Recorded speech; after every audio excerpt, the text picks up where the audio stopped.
Hello everyone and welcome back to our reading of From the Earth to the Moon. Today's chapter, How a Frenchman Manages an Affair. Let's get started. While the contract of this duel was being discussed by the President and the Captain, this dreadful, savage duel in which each adversary became a manhunter, Mitchell Arden was resting from the fatigues of his triumph. Resting is hardly an appropriate expression, for American beds rival marble or granite tables for hardness. Arden was sleeping, then badly enough, tossing about between the cloths which served him for sheets. He was dreaming of making a more comfortable couch in his projectile when a frightful noise disturbed his dreams. Thundering blows shook his door. They seemed to be caused by some iron instrument.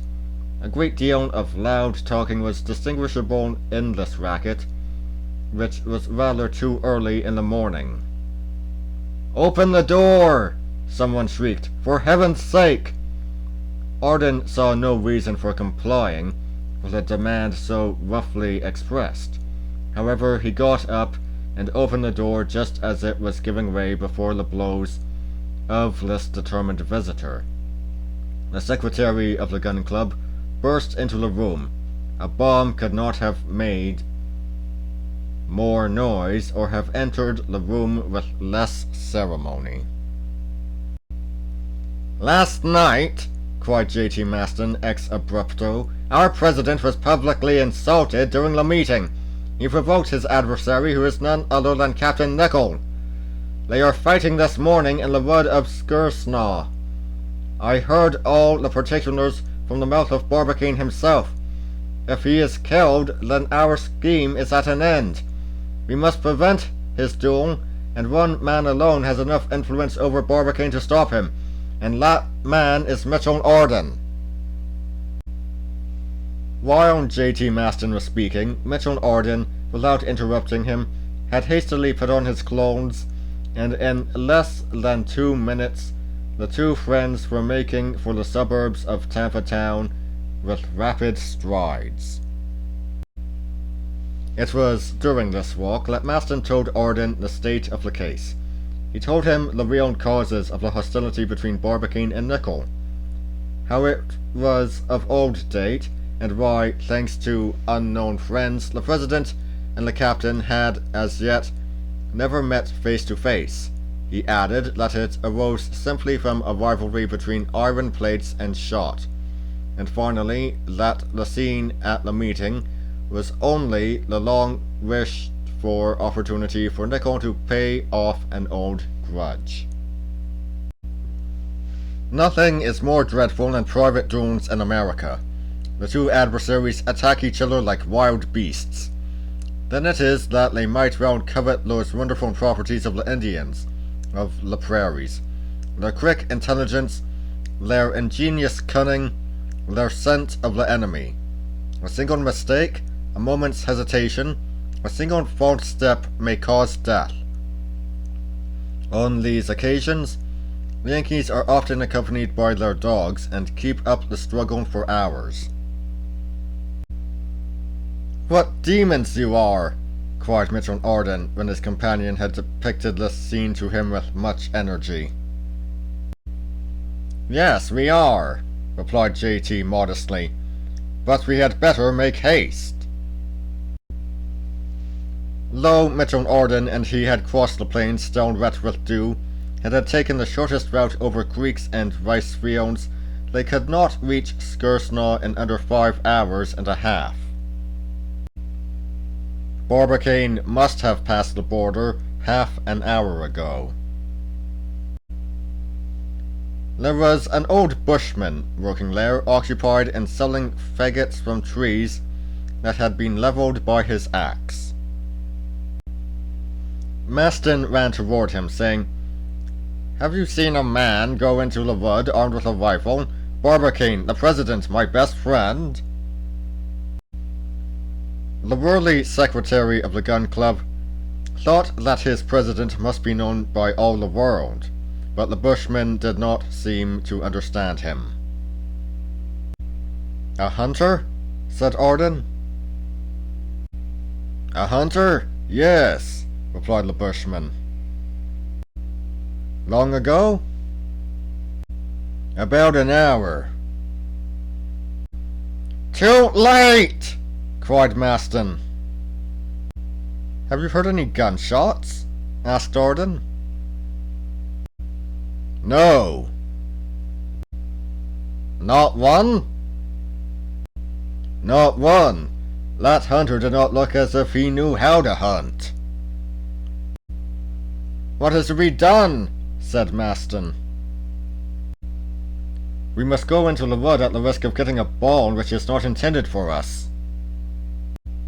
"Ah!" cried Maston in a tone which could not be mistaken. "I would rather have 20 balls in my own head than one in Barbicane's."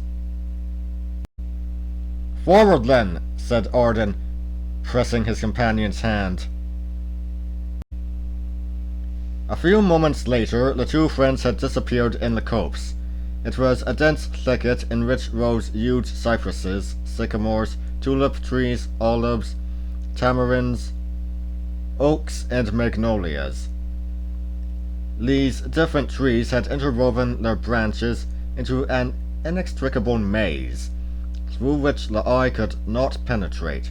Mitchell Arden and Maston walked side by side in silence through the tall grass, cutting themselves a path through the strong creepers, casting curious glances on the bushes, and momentarily expecting to hear the sound of rifles.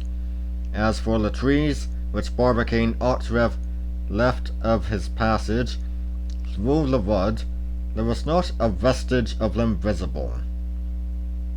So they followed the barely perceptible paths along which Indians had tracked some enemy, and which the dense foliage darkly overshadowed. After an hour spent in vain pursuit, the two stopped in intensified anxiety. "It must be all over," said Maston, discouraged. "A man like Barbicane would not dodge with his enemy or ensnare him, would not even maneuver. He is too open, too brave. He has gone straight ahead, right into the danger, and doubtless far enough from the bushmen for the wind to prevent his hearing the report of the rifles." "But surely," replied Mitchell Arden, "since we entered the wood we should have heard." "And what if we came too late?" cried Maston in tones of despair. For once Arden had no reply to make. He and Maston, resuming their walk in silence, from time to time, indeed, they raised great shouts, calling alternately Barbicane and Nicholl, neither of whom, however, answered their cries. Only the birds, awakened by the sound, flew past them and disappeared among the branches, while some frightened deer fled precipitately before them. For another hour their search was continued. The greater part of the wood had been explored. There was nothing to reveal the presence of the combatants. The information of the bushmen was after all doubtful, and Arden was about to propose their abandoning this useless pursuit, when all at once Maston stopped. "Hush!" said he. "There is someone down there!" "Someone?" repeated Mitchell Arden. "Yes, a man! He seems motionless. His rifle is not in his hands. What can he be doing?" "But can you recognize him?" asked Arden, whose short sight was of little use to him in such circumstances. "Yes! Yes! He is turning toward us!" answered Maston. "And it is?" "Captain Nicholl!" "Nicholl?" cried Mitchell Arden, feeling a terrible pang of grief. "Nicholl, unarmed! He has then no longer any fear of his adversary. Let us go to him, said Mr. Norden, and find out the truth. But he and his companion had barely taken 50 steps when they paused to examine the captain more attentively. They expected to find a bloodthirsty man happy in his revenge. On seeing him, they remained stupefied. A net, composed of very fine meshes, hung between two enormous tulip trees, and in the midst of this snare, with its rings entangled, was a poor little bird uttering pitiful cries, while it vainly struggled to escape. The bird-catcher who had laid the snare was no human being, but a venomous spider peculiar to that country, as large as a pigeon's egg, and armed with enormous claws. The hideous creature, instead of rushing on its prey, had beaten a sudden retreat and taken refuge in the upper branches of the tulip tree, for a formidable enemy menaced its stronghold. Here then was Nicholl, his gun on the ground, forgetful of danger, trying if possible to save the victim from its cobweb prison. At last it was accomplished, and the little bird flew joyfully away and disappeared. Nicholl lovingly watched its flight when he heard Lee's words pronounced by a voice full of emotion. "You are indeed a brave man." He turned. Mitchell Orden was before him, repeating in a different tone, "And a kind-hearted one." "Mitchell Orden," cried the captain, "why are you here?" "To press your hand, Nicholl, and to prevent you from either killing Barbicane or being killed by him." "Barbicane!" returned the captain. "I have been looking for him for the last 2 hours in vain. Where is he hiding?" "Nicholl," said Mitchell Orden, "this is not courteous.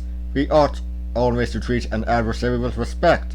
Rest assured, if Barbicane is still alive, we shall find him all the more easily, because if he has not, like you, been amusing himself with freeing oppressed birds, he must be looking for you. When we have found him, Mitchell Orden tells you this: there will be no duel between you." "Between President Barbicane and myself," gravely replied Nicholl, "there is a rivalry which the death of one of us—" "Pooh-pooh," said Orden. "Brave fellows like you, indeed.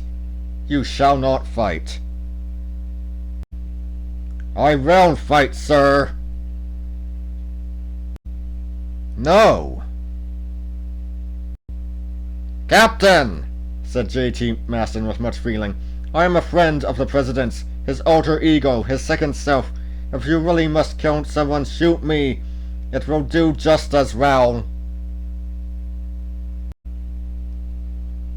"Sir," Nicholl replied, seizing his rifle convulsively, "these jokes—" "Our friend Maston is not joking," replied Orden. "I fully understand his idea of being killed himself in order to save his friend, but neither he nor Barbicane will fall before the balls of Captain Nicholl.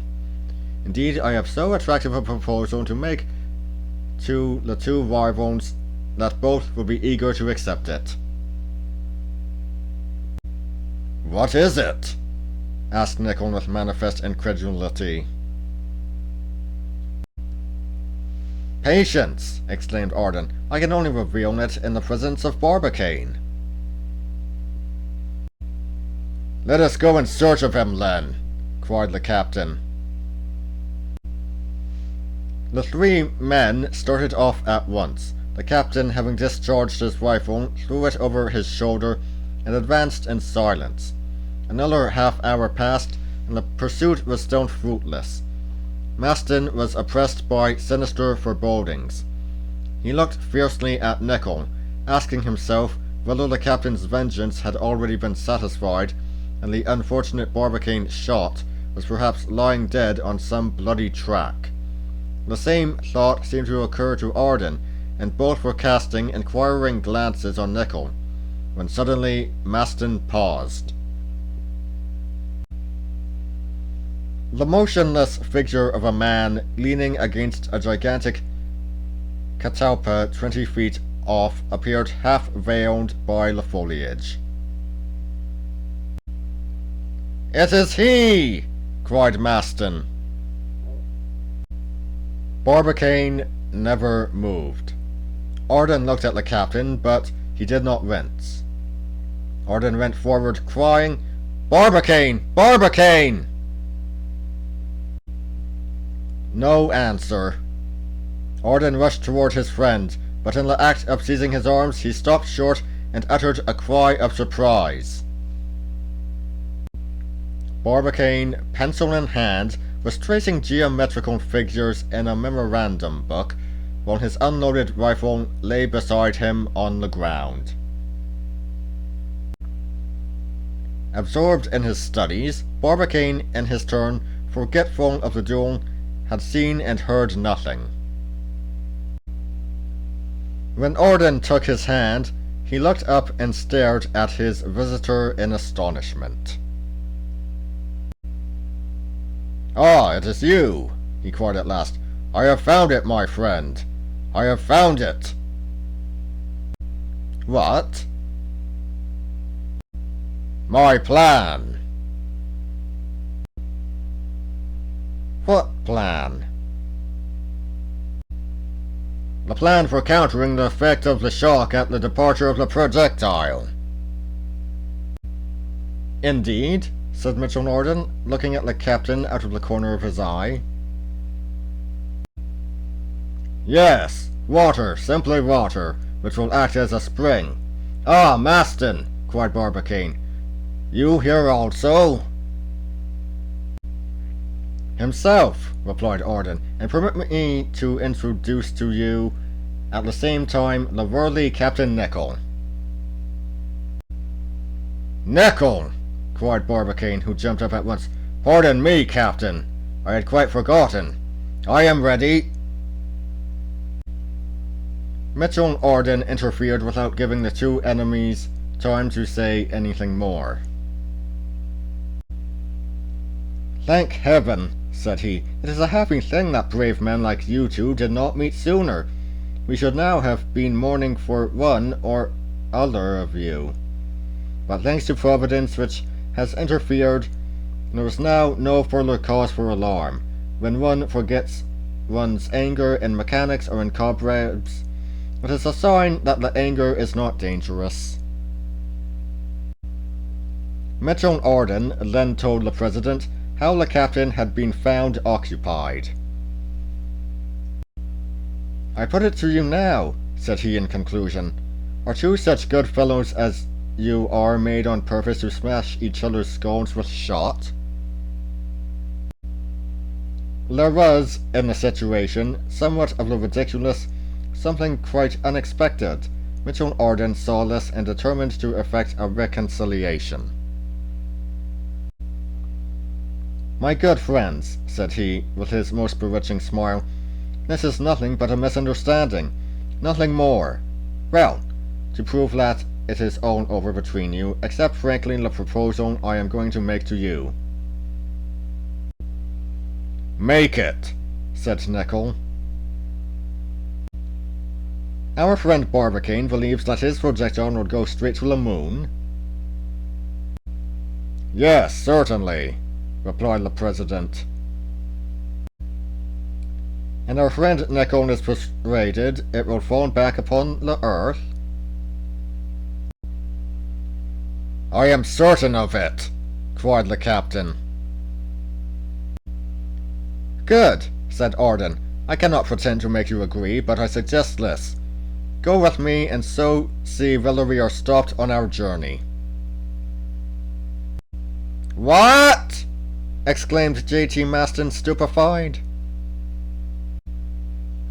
The two rivals on this sudden proposal looked steadily at each other.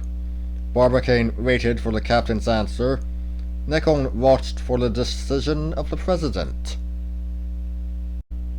"Well," said Mitchell, "there is now no fear of the shock." "Done!" cried Barbicane. But quickly as he pronounced the word, he was not before Nicholl. "Hurrah! Bravo! Hip hip! Hurrah!" cried Mitchell, giving a hand to each of the late adversaries.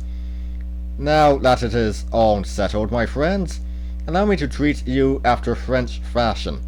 Let us be off to breakfast." And that would be all for today. I'll see you all next time. See ya!